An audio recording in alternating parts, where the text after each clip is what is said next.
Wajarnya anak membutuhkan kasih sayang dan bimbingan dari orang dewasa karena anak merupakan individu yang tidak mampu membela dan melindungi dirinya sendiri sehingga rentan akan eksploitasi, penelantaran, dan kekerasan. Anak-anak berhak mendapatkan perlindungan dari kekerasan dan eksploitasi.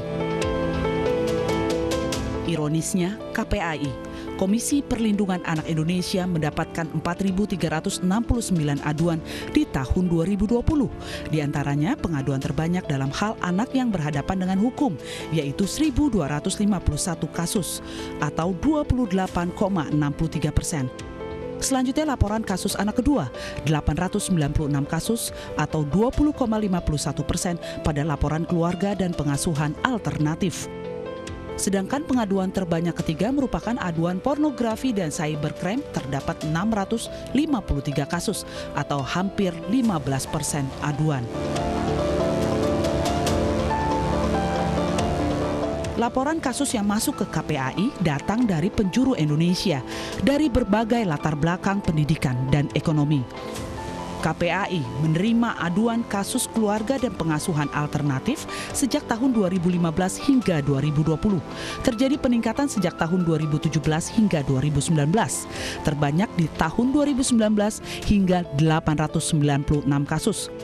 Lalu kasus terbanyak di kasus anak berhadapan dengan hukum hingga 12.649 kasus. Sedangkan kasus pornografi dan cybercrime sejak tahun 2015 hingga 30 April 2020 terdapat 2.744 kasus. Peningkatan terus terjadi setiap tahunnya. Ironis sekali, seharusnya anak mendapatkan perlindungan dari dalam keluarga. Namun tidak sedikit anak teraniaya justru dari dalam keluarga sendiri. Sedangkan hasil pengawasan KPAI dari Januari hingga Oktober 2019 mencatat kekerasan seksual di pendidikan dengan jumlah korban mencapai 17 kasus. Dengan jumlah korban 89 anak, terdiri dari 55 anak perempuan dan 34 anak laki-laki. Adapun pelaku mayoritas adalah guru hingga 88% dan kepala sekolah 22%. Dari 17 kasus kekerasan seksual di sekolah tersebut, 11 kasus atau 64,70% terjadi di jenjang SD, 4 kasus atau 23,53% terjadi di jenjang SMP dan sederajatnya. Selanjutnya 2 kasus atau 11,77% di jenjang SMA. Perlindungan anak tertinggi jatuh pada orang tua, namun negara juga wajib bertanggung jawab terhadap perlindungan anak dan hak-haknya. Masyarakat ikut berpartisipasi dalam pengawasan. Tim Liputan iNews melaporkan. Pemirsa, kita lanjutkan kembali perbincangan kita dengan Bu Retno dari KPAI. Bu Retno, tadi kita ketahui Hari Anak Nasional ini masih banyak PR khususnya yang terjadi pada anak-anak, eksploitasi, kemudian kekerasan terhadap anak. Data yang KPAI miliki sendiri seperti apa, Bu?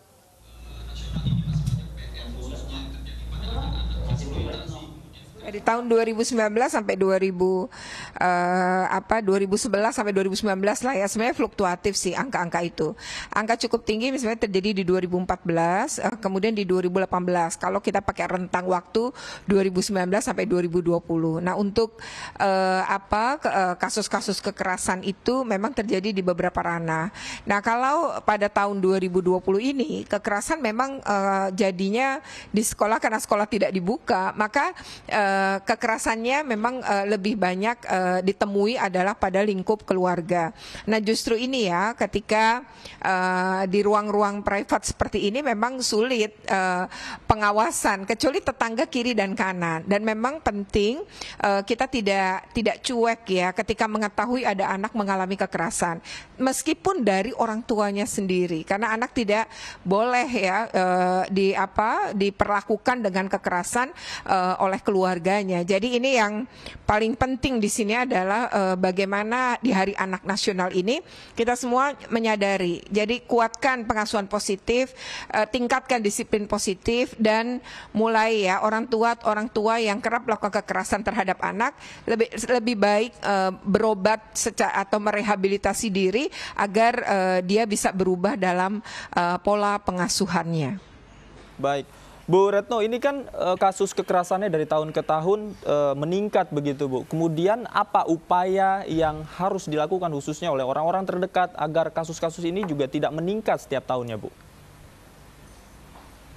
Ya, pertama adalah penegakan hukum ya. Jadi walaupun itu dilakukan oleh keluarga sendiri, oleh guru sendiri gitu ya, itu ya tetap harus ditegakkan aturan sesuai peraturan perundangan. Kan ini kerap kali ya, misalnya kekerasan seksual dilakukan oleh ayahnya. Nah, ayahnya itu adalah tulang punggung keluarga. Lalu si ibu nggak mau ngelaporin karena kalau ayahnya masuk penjara, lalu bagaimana dengan kehidupan mereka dan keluarga? Nah, di sini kan berarti harus ada peran dinas sosial, dinas PPA. Ini pemerintah daerah harus kuat bagaimana ibu dan keluarga ini tetap dapat menjalani hidup meskipun ayahnya memang harus berhadapan dengan hukum, karena hukum kan harus ditegakkan, jadi ada efek jera. Kalau seperti itu ya akan terjadi pengulangan terus gitu ya, kalau tidak pernah ada upaya untuk penegakan hukum. Yang kedua adalah, nah ini pencegahan. Nah, pencegahan itu bisa dilakukan di semua lini, termasuk di sekolah. Jadi bagaimana anak-anak juga harus diberi kesadaran bahwa dirinya nggak boleh dipukul, bahwa dirinya tidak boleh mengalami kekerasan, bahwa sebagai anak dia harus dilindungi, bahwa sebagai anak dia tuh nggak bisa bela dirinya, maka harus dilindungi. Tapi orang-orang di sekitar yang harusnya melindungi dia malah jadi pelaku kekerasan. Nah, ini kan memang ironi gitu ya. Jadi memang kesadaran si anak untuk bicara, berani ngomong itu juga penting. Baik. Terima kasih Bu Retno Listiarti sudah bergabung bersama kami. Artinya memang keselamatan anak ini menjadi tanggung jawab semua pihak, Bu ya, tidak hanya keluarga terdekat. Baik, terima kasih Bu, selamat siang.